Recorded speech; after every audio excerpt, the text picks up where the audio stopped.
Welcome to Serenity Sounds and welcome to my Recharge and Rebuild mini-series.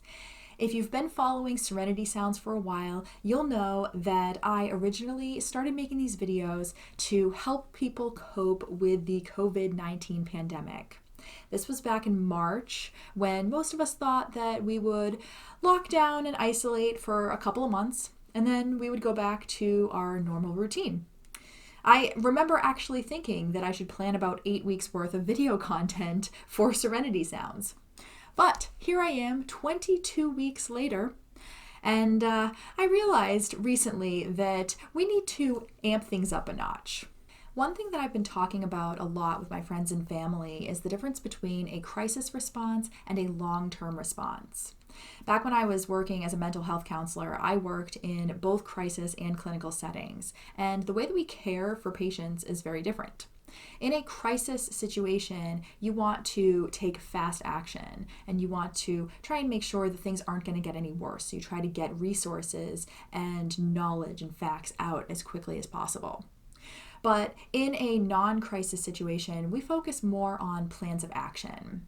So we want to make sure that you're given proper tools to help carry you through. We're not as desperate to stop the bleeding, so to speak, but instead we're at a point where there's already been damage that's been done, and now we're tending to the wound. And this whole thing got me thinking about what life will be like moving forward. And no, I don't have any magic insight. I have no idea what things are going to look like in a month, 2 months, 6 months, 6 years. I have no idea. But what I do know is that we can properly equip ourselves with tools to make whatever comes our way a little bit easier to manage. We can learn tactics and strategies to help reduce our stress responses. And we can learn how to better tune into our bodies and create lives based around not only health, but also well-being. It's easy to put well-being on the back burner because we turn on the news and we see the stats coming in. This number of new cases, this number of deaths, this number of hospitalizations, this number of recovered patients, and it's all health related, right? But it's a lot harder to find the news sources that talk about how many people are struggling mentally and how much anxiety has increased. And those studies are out there, but you do have to dig deeper to find them. When it comes to well-being, many of us are left to our own devices. And what we really have to understand is that our well-being, both physical and mental, has a direct impact on our health. If we're eating well, sleeping well, keeping calm, and bringing joy into our lives, these directly impact our immune system function. How? We have chemicals that carry signals in our brains, and these are called neurotransmitters. And these neurotransmitters are what regulate our bodily functions, like our breathing, our heart rate, our mental clarity, our focus, and our mood. Some of these neurotransmitters have effects that trigger more signaling, and some have the opposite effect. So when we're succumbing to a lot of environmental stressors, traumas, and fears, this can lead to changes in our neurotransmitter levels. What does this do? It can increase anxiety, it can throw off your sleep, it can make you irritable, it can make you excitable and angry, it can increase stress. You've probably heard the phrase chemical imbalance. Well, this is in a nutshell what it's referring to.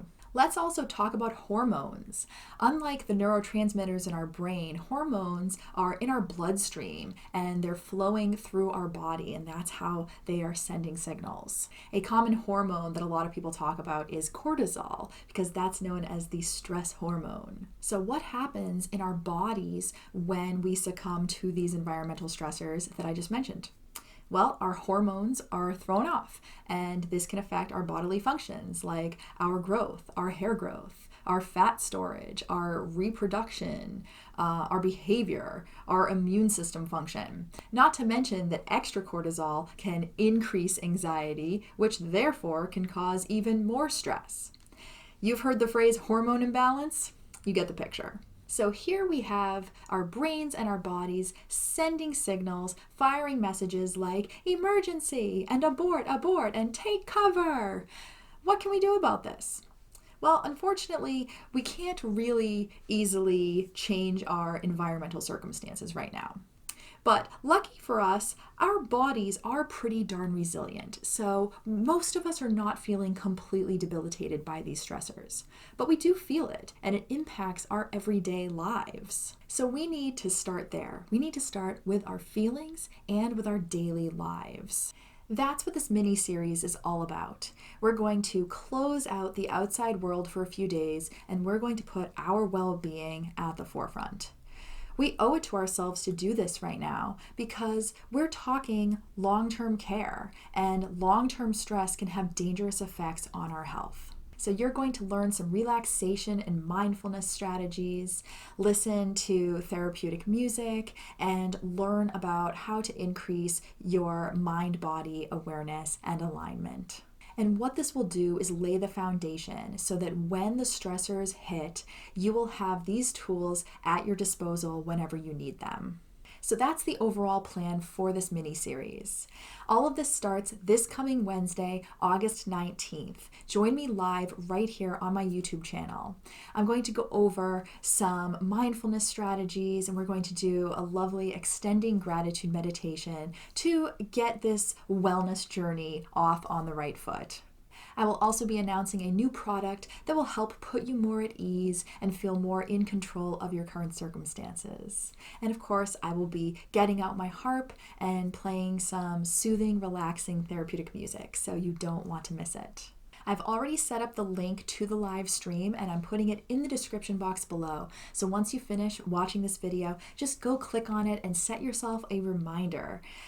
If you haven't subscribed to the channel yet, hit the subscribe button, and then a bell icon will appear. Hit the bell icon as well, because that way you'll get notified of all of the videos that I'm putting up during this mini series. Okay, so before I sign off for today, let's go over the agenda of what's coming up. So we have the live stream on Wednesday, August 19th, and that's at 7 p.m. Eastern Time. And then Thursday and Friday, I will be releasing videos, both also at 7 p.m. on those evenings. I'm going to set those as premieres, so that way if you are available at 7 and you want to sign on, there will be a chat box where you can leave comments and ask me questions. And then on Saturday, August 22nd, I will be doing another live stream to conclude this mini series, and that will also be at 7 p.m. Eastern Time. So join them all, or just join the ones that you can. Even if you can't watch them at 7 p.m. those nights, that's okay. All of the videos will be available to watch as playbacks, so you can do that at your convenience. All right, signing off for now, but I will see you on Wednesday at 7 p.m. Eastern Time for my live stream. Bye.